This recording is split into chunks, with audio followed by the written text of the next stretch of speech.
এখন আমি তোমাদের সপ্তম শ্রেণীর ভূগোল বিষয় পড়াবো। এর আগে যে সমস্ত চ্যাপ্টারগুলো পড়ানো হয়ে গেছে, যে চ্যাপ্টারগুলো অলরেডি আমি তোমাদের পড়িয়ে দিয়েছি, তার মধ্যে থেকেই আজকে একটি চ্যাপ্টার অর্থাৎ জল দূষণ, এই চ্যাপ্টার থেকে কতগুলো প্রশ্ন উত্তর আলোচনা করব। জল দূষণ এই চ্যাপ্টারটা খুবই ইম্পর্টেন্ট একটি চ্যাপ্টার, প্রথমে তোমাদের বলে রাখলাম। তো এই জল দূষণ থেকে বিভিন্ন ধরনের প্রশ্ন আসতে পারে। আমি কিছু বড় প্রশ্ন তোমাদের সামনে রেখেছি, কিছু বড় প্রশ্ন এবং তারপরে কিছু দু এক কথার প্রশ্ন, 2 নম্বরের প্রশ্ন নিয়েও আলোচনা করব এবং কিছু অবজেক্টিভ টাইপ প্রশ্ন নিয়েও আলোচনা করব। তো প্রথমেই আগে আমি তোমাদেরকে কিছু বড় প্রশ্ন নিয়ে আগে আলোচনা করব। দেখো, আমি তোমাদের এখানে চার্টে কয়েকটা প্রশ্ন লিখেছি। তার মধ্যে সবার প্রথমে যে প্রশ্নটা আমি লিখেছি, জল দূষণের কারণগুলি কী কী, খুবই ইম্পর্টেন্ট একটি প্রশ্ন এই জল দূষণ এই চ্যাপ্টারটা থেকে। কি বললাম যে প্রথম প্রশ্নটা জল দূষণের কারণগুলি কী কী।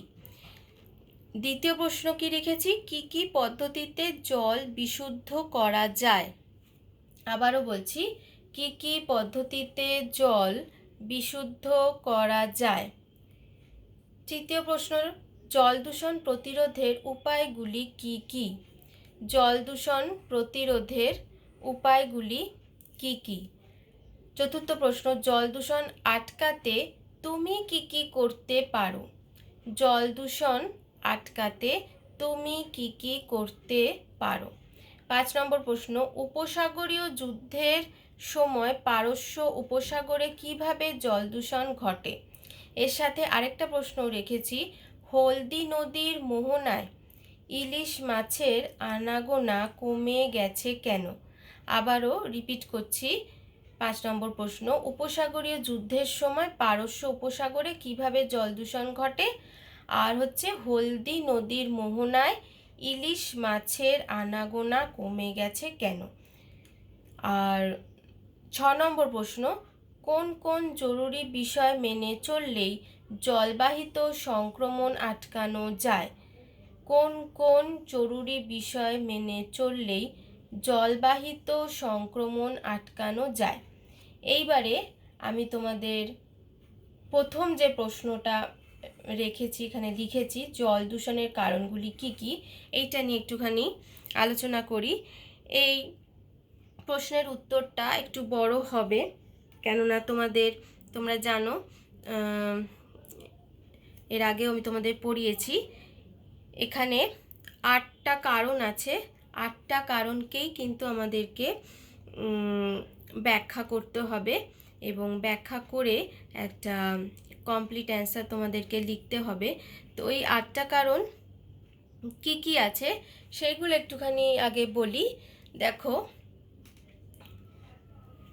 8টা কারণ, প্রথমেই দেখো, শিল্প কারখানা থেকে জল দূষণ। দ্বিতীয় কারণ, গৃহস্থালী থেকে জল দূষণ। তৃতীয় কারণ, কৃষিক্ষেত্র থেকে জল দূষণ। চতুর্থ কারণ, তেজস্ক্রিয় পদার্থ থেকে দূষণ। পঞ্চম কারণ হচ্ছে খনিজ তেল থেকে দূষণ। আর 6 নম্বর কারণ, তাপীয় দূষণ। 7 নম্বর, বায়ু দূষণের কারণে জল দূষণ। আর সবশেষ কারণ হচ্ছে আর্সেনিক দূষণ। তো আমি তোমাদের যেটা বললাম যে এই যে 8টা কারণ আছে, এই 8টা কারণকেই কিন্তু তোমাদেরকে বিস্তারিতভাবে ব্যাখ্যা করতে হবে। তো প্রথমেই যেটা আমি যে কারণটা বললাম, শিল্প কারখানা থেকে জল দূষণ। শিল্প কারখানা থেকে কিভাবে জল দূষিত হয়, আমি তোমাদের যখন পড়েছিলাম তখনও বলেছিলাম যে বিভিন্ন ধরনের শিল্প, যেমন পেট্রো রাসায়নিক শিল্প, পলিথিন প্লাস্টিক শিল্প, তারপর হচ্ছে জ্বালানি শিল্পে, খনিজ তেল পরিশোধন শিল্পে এবং বিভিন্ন রকম যানবাহন নির্মাণ, ছোট ও মাঝারি ইলেকট্রিক্যাল এবং ইঞ্জিনিয়ারিং শিল্পে প্রচুর পরিমাণে দূষিত রাসায়নিক পদার্থ। এই সমস্ত রাসায়নিক পদার্থগুলো কি কি, যেমন অ্যামোনিয়া, ক্লোরিন, ফেনল, সায়ানাইড এবং বিভিন্ন ধাতু যেমন জিঙ্ক, পারদ, সীসা, এই সমস্ত দূষক এগুলো দেখা যায় যে শিল্প কারখানা থেকে বেরিয়ে এসে এগুলো নালা নর্দমা দিয়ে নদী বা সমুদ্রে গিয়ে পড়ে এবং তারপর দেখা যায় যে নদী বা সমুদ্রের জলে মিশে সেই সমস্ত দূষকগুলো নদী বা সমুদ্রের জলে মিশে জলকে দূষিত করে তোলে। দ্বিতীয় কারণ যেটা আমরা দেখে থাকি যে গৃহস্থালী থেকে জল দূষণ, এটাও আমি তোমাদের যখন পরিচয় বলেছিলাম যে গ্রাম এবং শহর এলাকার বিভিন্ন আবর্জনা ও বর্জ্য পদার্থ, বিশেষ করে যেটা আমরা দেখে থাকি যে আমাদের গৃহস্থালীর দৈনন্দিন রান্না, তারপর হচ্ছে খাবারের টুকরো, শৌচাগারের মলমূত্র, সাবান, ডিটারজেন্ট, ফিনাইল প্রভৃতি এই সমস্ত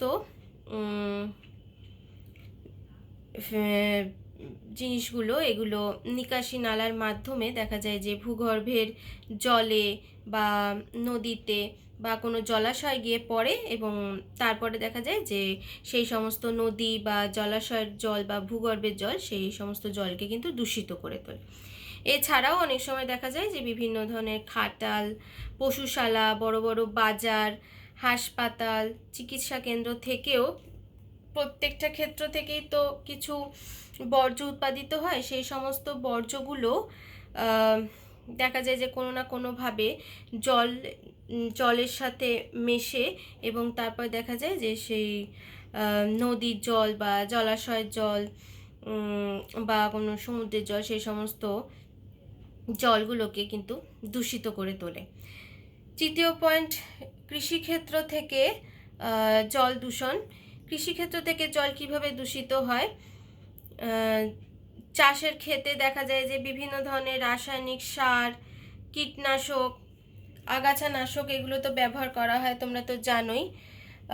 তারপরে কি হয়, বৃষ্টির জলে এই সমস্ত যে সমস্ত রাসায়নিক সার, কীটনাশক, আগাছানাশকগুলো ব্যবহার করা হচ্ছে, এইগুলো বিষাক্ত রাসায়নিকগুলো ভূগর্ভের জলে, তারপর জলাশয়, নদীতে মেশে এবং তারপর মিশে দেখা যায় যে নদীর জল, ভূগর্ভের জল, জলাশয়ের জলকে দূষিত করে তোলে।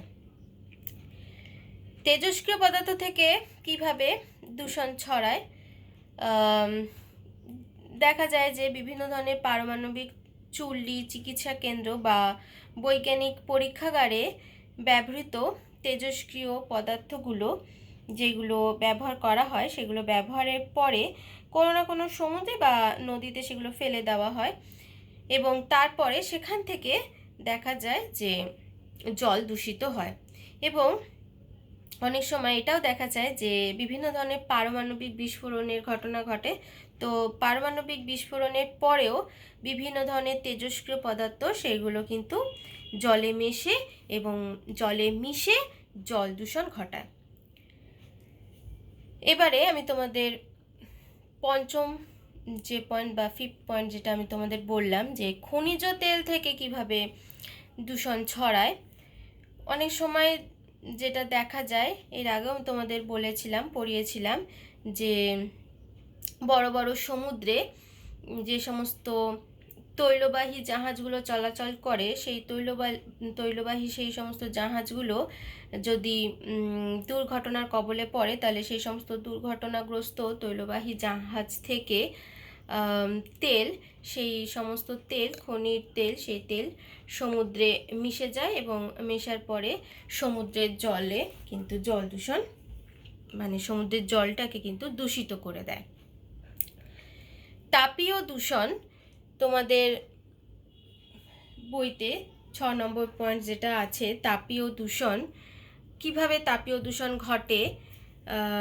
তাপবিদ্যুৎ কেন্দ্র, পারমাণবিক বিদ্যুৎ কেন্দ্র, কারখানায় ব্যবহৃত উষ্ণ দূষিত বর্জ্য, এগুলো দেখা যায় যে তাপবিদ্যুৎ কেন্দ্র থেকে বিভিন্ন ধরনের যে সমস্ত বর্জ্য জলগুলো বা পারমাণবিক বিদ্যুৎ কেন্দ্র থেকে বা কারখানায় ব্যবহৃত উষ্ণ দূষিত যে বর্জ্য জলগুলো সেইগুলো এসে দেখা যায় আলটিমেটলি কোনো জলাশয় বা নদীতে মেশে এবং জলাশয় নদীতে মিশে জলে যে অক্সিজেন থাকে সেই অক্সিজেনের পরিমাণটা কমিয়ে দেয় এবং সেখান থেকে দেখা যায় যে সেই জলটাকে দূষিত করে দেয়।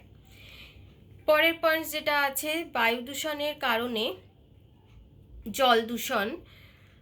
বায়ু দূষণের কারণে কিভাবে জল দূষিত হয় সেটা আমি তোমাদের বলেছিলাম যে কলকারখানা এবং যানবাহনের ধোঁয়ার মাধ্যমে বাতাসে সালফার ডাইঅক্সাইড, তারপর হচ্ছে নাইট্রোজেন অক্সাইড, তারপর কার্বন মনোক্সাইড, এগুলো এই সমস্ত জমা হয় এবং তারপরে দেখা যায় যে বৃষ্টির জলের সঙ্গে বিশেষ করে সালফার ডাইঅক্সাইড ও নাইট্রোজেন ডাইঅক্সাইড বিক্রিয়া করে এবং তারপর বিভিন্ন বৃষ্টির জল এসে যখন জলাশয়ে এসে পড়ে তখন সেই জলাশয়ের জলকে আম্লিক করে দেয়। এবার আসছি আর্সেনিক দূষণ। আর্সেনিক দূষণ কিভাবে হয়ে থাকে? মাটির নিচের স্তর থেকে অনিয়ন্ত্রিতভাবে অতিরিক্ত জল যদি তুলে নেওয়া হয় তাহলে দেখা যায় যে মাটির নিচে ফাঁকা জায়গায় আর্সেনিকের যে সমস্ত যৌগ সেই যৌগগুলো বাতাসের সঙ্গে বিক্রিয়া করে এবং বিক্রিয়া করে বিষাক্ত যৌগ তৈরি করে। এই যৌগ তারপরে জলে মিশে যায় এবং জলে মিশে নলকূপের জলের মাধ্যমে পানীয় জলেও মিশে যায় এবং তারপরে দেখা যায় যে সেই অতিরিক্ত যদি সেই নলকূপটাকে ব্যবহার করা হয়, অতিরিক্ত জল যদি তোলা হয় তাহলে একদম নিচ থেকে ওই আর্সেনিক সমৃদ্ধ যে জল সেটাও চলে আসে এবং তারপরে সেই জলটাও আমরা কিন্তু পানীয় হিসেবে অনেক সময় পান করে থাকি বা আমরা অন্যান্য কাজেও সেই জলটাকে ব্যবহার করে থাকি। তো সেখান থেকে কিন্তু আমাদের দেখা যাচ্ছে যে বিভিন্ন ধরনের সমস্যা, বিশেষ করে বিভিন্ন ধরনের ত্বকের সমস্যা সেখান থেকে বর্তমানে হচ্ছে। তো আর্সেনিক দূষণ আটকানোর জন্য সবথেকে গুরুত্বপূর্ণ কথা যেটা আমি তোমাদের বলবো যে সেটা হচ্ছে যে বেশি করে মাটির নিচ থেকে জল না তোলা। যদি বেশি বেশি করে আমরা মাটির নিচ থেকে জল তুলে ফেলি তাহলে কিন্তু দেখা যাবে যে আর্সেনিক দূষণ আরও বেশি করে হবে। কেননা যেটা আমি তোমাদের বললাম যে মাটির নিচে ফাঁকা জায়গায় আর্সেনিকের যৌগ সেটা বাতাসের সঙ্গে বিক্রিয়া করে বিষাক্ত যৌগ তৈরি করে এবং এই যৌগই জলে মিশে নলকূপের মাধ্যমে সেটা পানীয় জলে মিশে যায়। কারণ আমরা যখনই সেই নলকূপ থেকে জল নিচ্ছি, বেশি করে নিচ থেকে জল তুলে নিচ্ছি, তখনই সেগুলো পানীয় জলে মিশে যাচ্ছে বা আমাদের যে দৈনন্দিন কাজে যে জল ব্যবহার করে থাকছি সেই জলে কিন্তু মিশছে। এবং জলে ফ্লোরিনের যৌগ, ক্লোরিনও অতিরিক্ত পরিমাণে থাকলে সেখান থেকেও দেখা যায় যে জল কিন্তু দূষিত হয়ে থাকে। তো এই সমস্ত কারণে জল দূষিত হয়ে থাকে। তোমাদেরকে কিন্তু আমি যেটা বললাম যে জল দূষণের কারণ, এই প্রশ্নটা কিন্তু একটু গুছিয়ে তোমাদের উত্তরটা লিখতে হবে এবং একটু বড় হবে। 8টা কারণ, এই 8টা কারণকেই কিন্তু ব্যাখ্যা করতে হবে। ব্যাখ্যার মাধ্যমেই প্রশ্নের উত্তরটা লিখতে হবে। এবার আমি তোমাদেরকে দ্বিতীয় প্রশ্ন যেটা বলেছিলাম, কি কি পদ্ধতিতে জল বিশুদ্ধ করা যায়। এবার এই প্রশ্নের উত্তরটায় আসছি। কি কি পদ্ধতিতে জল বিশুদ্ধ করা যায় এইটার আমরা কিন্তু পয়েন্টস করে যদি আমরা লিখি তাহলে উত্তরটা ভালো হবে এবং সেক্ষেত্রে তোমাদের বইতে 6টা পয়েন্টস আছে। এই 6টা পয়েন্টসকে সুন্দর করে গুছিয়ে লিখলে উত্তরটা কিন্তু ভালো হবে তোমাদের। তো আমি তোমাদেরকে এই প্রশ্নের উত্তরটা একটু আলোচনা করে দিচ্ছি। কি কি বললাম যে কি কি পদ্ধতিতে জল বিশুদ্ধ করা যায়। পদ্ধতিগুলোর মধ্যে সবথেকে যেটা গুরুত্বপূর্ণ পদ্ধতি সেটা হচ্ছে যে দেখা যায় যে 100 ডিগ্রি সেন্টিগ্রেড উষ্ণতায় যদি আমরা 10 মিনিট জল ফোটাই তাহলেই জলের ভেতরে যে সমস্ত জীবাণুগুলো থাকে সেগুলো নষ্ট হয়ে যায় এবং এই পদ্ধতিতে কিন্তু জল বিশুদ্ধ, সব থেকে ভালো উপায় জল বিশুদ্ধ করা যায়। এছাড়াও জল বিশুদ্ধ করার আরও অন্যান্য পদ্ধতিগুলো আছে, যেমন ঘোলা জলের ক্ষেত্রে যদি আমরা দেখা যায় যে সেই জলটা ঢাকা দিয়ে কয়েক ঘন্টা রেখে দিই, তাহলে জলের বেশিরভাগ কাদা বালি, মানে জলের মধ্যে যে সমস্ত কাদা বালিগুলো যেগুলো থাকে, সেই কাদা বালির কণা সেগুলো থিতিয়ে পড়ে এবং তখন থিতিয়ে পড়ার পরেই বেশ কয়েক ঘন্টা সেটাকে রেখে দিতে হবে আগে, এবং তারপর থিতিয়ে পড়ার পরেই উপরে যে পরিষ্কার জলটা সেই জলটাকে আস্তে করে আলাদা করে নিতে হবে। এইভাবেও কিন্তু জল বিশুদ্ধ করা যায়। আরেকটা বিশুদ্ধ করার উপায় হচ্ছে যে নির্দিষ্ট পরিমাণ ক্লোরিন জলে দিয়ে সেই জলটার মধ্যে যে সমস্ত জীবাণুগুলো আছে সেই জীবাণুগুলোকে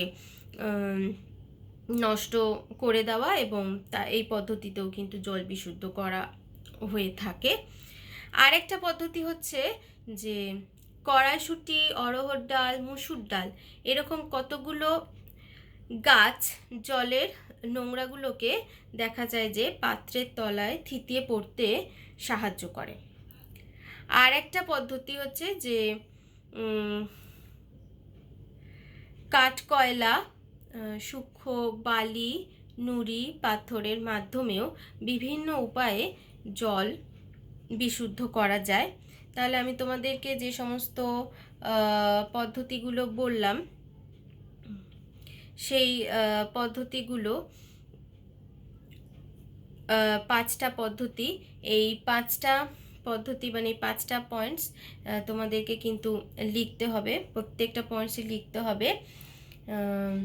অনেক সময় এই প্রশ্নটা তোমাদের আসে যে কি কি পদ্ধতিতে জল বিশুদ্ধ করা যায়, তাহলে আমি যে 5টা পয়েন্টস আলোচনা করলাম প্রত্যেকটা পয়েন্টসকেই কিন্তু তোমাদেরকে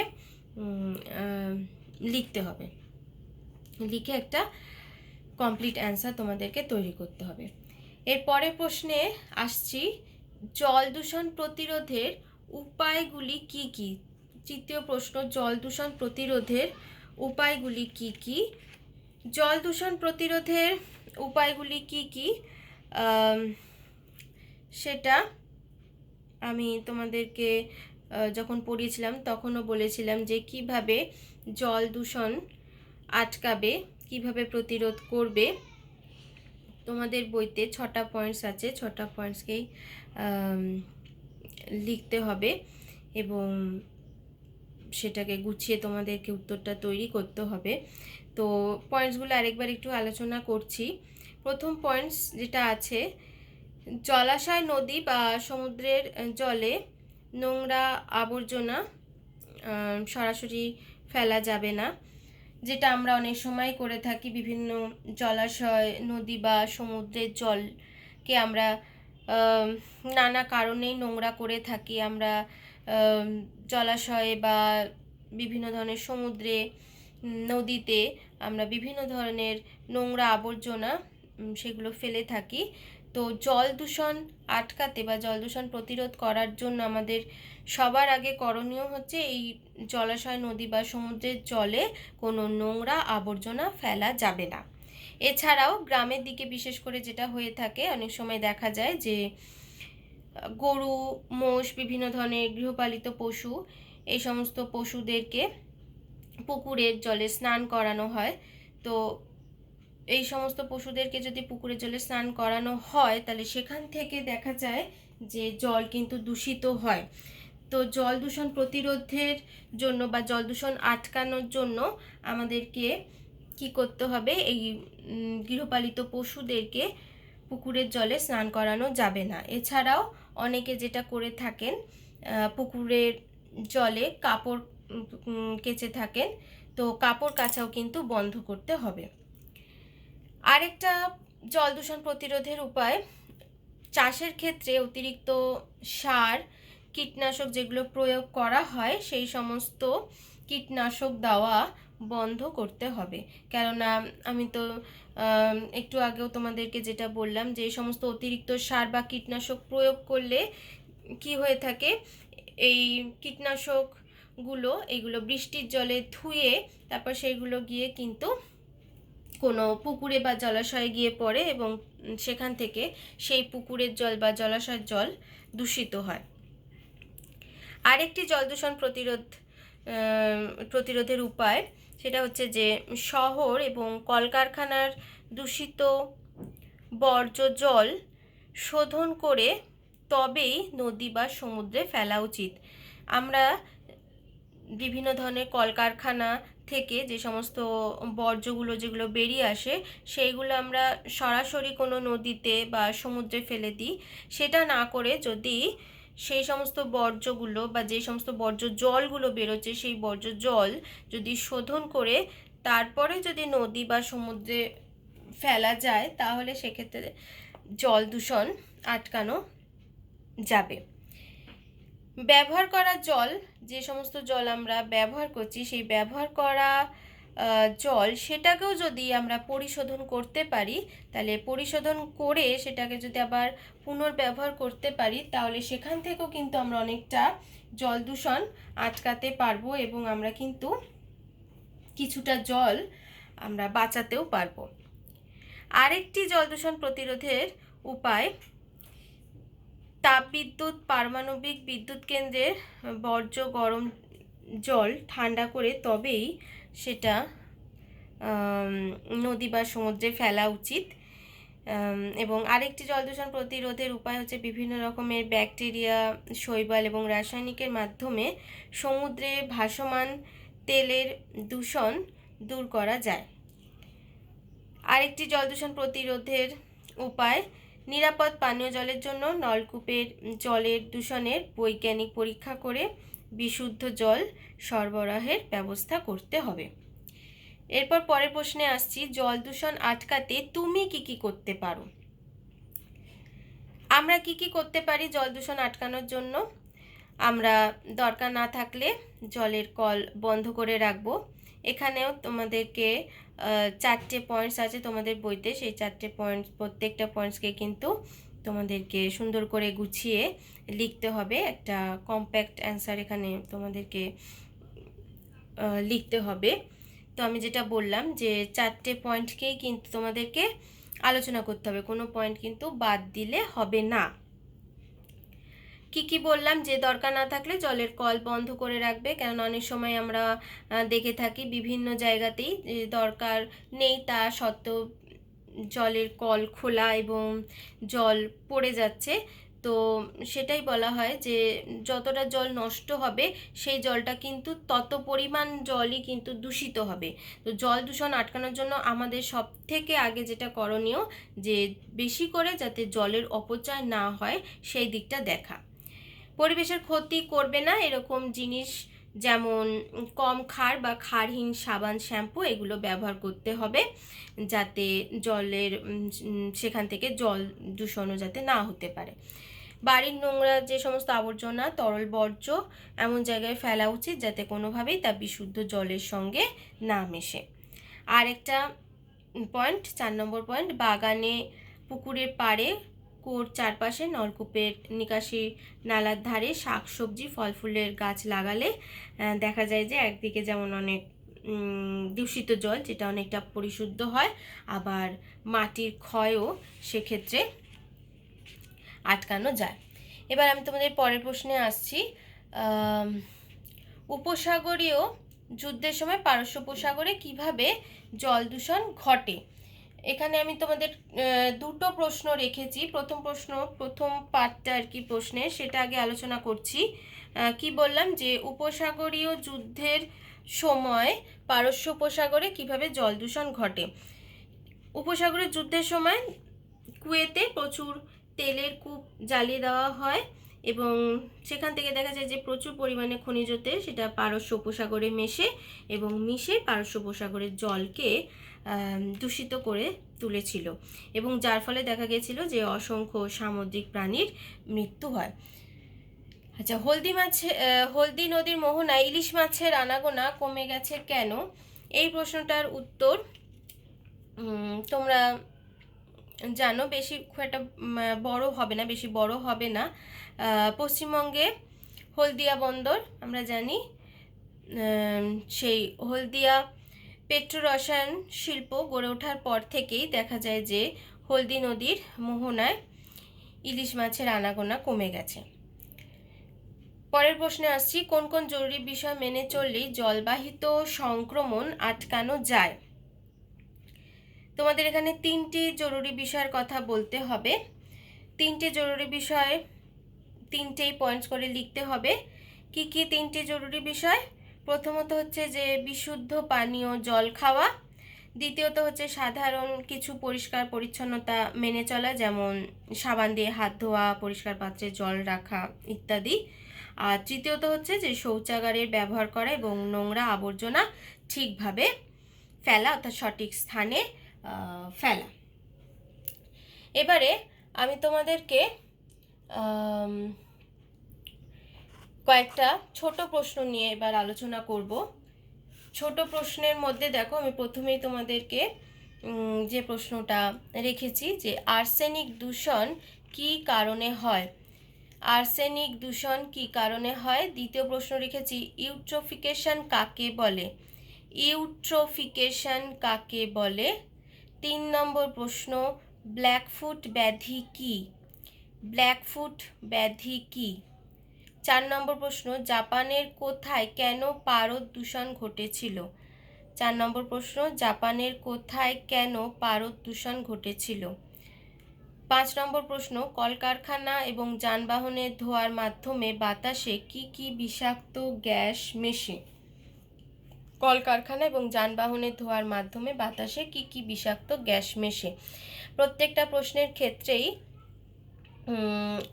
2 নম্বর করে আমরা ধরতে পারি, কেননা এই প্রশ্নগুলো ছোট ছোট প্রশ্ন, এই প্রশ্নগুলোর মান 2 নম্বরের মতোই আসে। তো প্রথম যে প্রশ্নটা আমি তোমাদের বললাম যে আর্সেনিক দূষণ কী কারণে হয়, এই প্রশ্নের উত্তরটা আমি একবার অলরেডি বলেছি, আবারও বলছি যে যেটা আমি তোমাদের বললাম যে মাটির নিচ থেকে যদি বেশি করে জল তুলে ফেলা হয়, মাটির নিচ থেকে অনিয়ন্ত্রিতভাবে অতিরিক্ত জল তুলে নেওয়ার ফলে মাটির নিচে ফাঁকা জায়গায় সেখানে আর্সেনিকের যৌগ সেটা বাতাসের সঙ্গে বিক্রিয়া করে এবং বিক্রিয়া করার পর দেখা যায় যে সেখান থেকে বিষাক্ত যৌগ তৈরি হয় এবং এই যৌগই জলে মিশে নলকূপের মাধ্যমে সেটা পানীয় জলে মিশে যায়। এইভাবেই আর্সেনিক দূষণ হয়ে থাকে। ব্যাস এইটুকুই 2 নম্বরের জন্য, এইটুকু বললেই হবে। দ্বিতীয় প্রশ্ন ইউট্রোফিকেশন কাকে বলে, এটাও 2 নম্বরের জন্যই এই প্রশ্নটা আমি রেখেছি। ইউট্রোফিকেশনটা কি, সেটা হচ্ছে যে সাবান ডিটারজেন্টের ফসফেট